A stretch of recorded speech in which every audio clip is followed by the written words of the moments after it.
তো বন্ধুরা, পার্ট ওয়ানে যেমন আপনারা দেখেছিলেন আমি বাগানে ছিলাম, এখন আমি যাচ্ছি তুহিনের সেই ফেমাস বাড়িতে। আমি এখন ওই ফেমাস বাড়ির পাশে বেল টাওয়ারের সামনে আছি।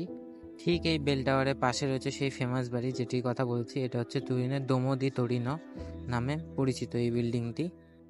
আমার সামনেই রয়েছে বসার জায়গা, যেখানে বসে লোকেরা প্রে করে, এবং সামনে ঠিক যীশুখ্রিস্টের মূর্তি রয়েছে। ঠিক এই বসার জায়গার পাশে রয়েছে যীশুখ্রিস্টের বিভিন্ন ফটো ও তার বিষয়ে কিছু তথ্য, যেগুলি আপনারা এসে পড়তে পারবেন। এবং এর ঠিক অপোজিটে রয়েছে আরও কিছু তথ্য এবং তার কিছু মূর্তি ছোটবেলার। এখন আমি যাব এই ফেমাস বাড়ির পাশে একটি পার্কে, যে পার্কটি খুবই সুন্দর এবং এখানে বিভিন্ন রকমের অ্যাক্টিভিটিও করা যায়, যেখানে বাচ্চারা খেলে এবং বারবিকিউও হয় যখন শীতকাল থাকে।